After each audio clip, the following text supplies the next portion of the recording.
Selanjutnya kita akan membahas tentang lensa. Setelah terakhir kemarin kita sudah selesai membahas tentang cermin, maka sekarang kita akan melanjutkan dengan membahas tentang lensa.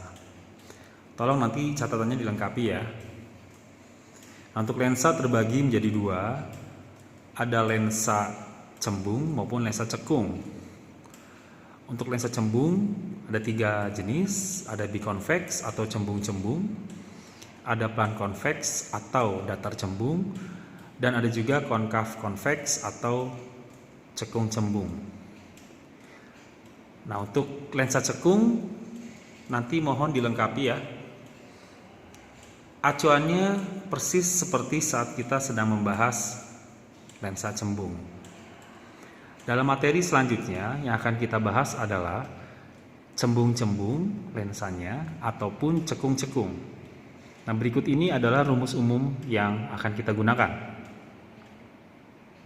Mirip dengan rumus pada cermin, hanya ada tambahan di daya lensa, yaitu P sama dengan 100 per F.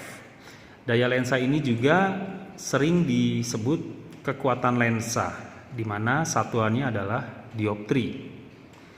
Jika lensanya lebih dari 1, maka rumusnya menjadi P gabungan sama dengan P1 tambah P2 ditambah titik-titik. Nah, ini diisi sejumlah lensa yang digunakan. Kalau ada 5 lensa, maka P1 tambah P2 tambah P3 tambah P4 dan tambah P5.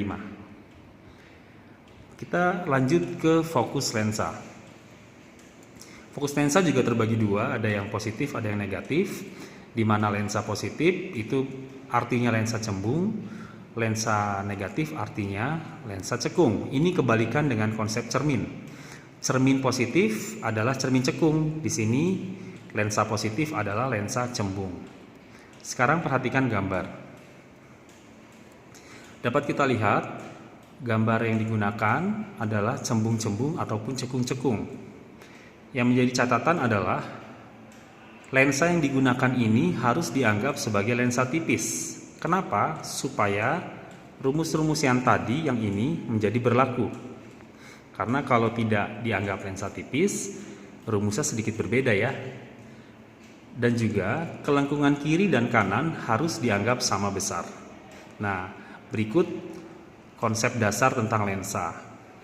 Setelah kita belajar tentang lensa, kita belajar tentang loop. Loop atau kaca pembesar. Benda pada kaca pembesar diletakkan, ada dua kemungkinannya, yaitu tepat di fokus atau di antara lensa dan fokus.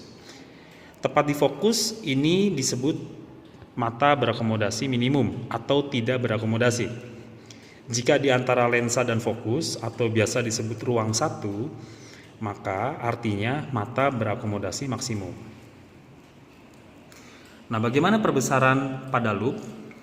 Untuk mata berakomodasi minimum, perbesarannya adalah PP per F.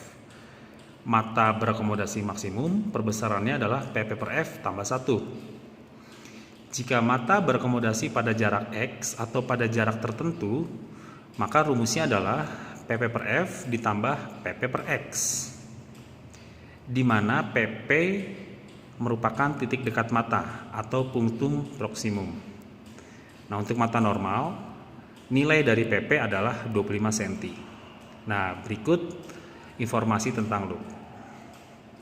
Nah, anak-anak sekalian, untuk bayangan pada loop mohon dicari ya, agar informasinya juga menjadi lengkap.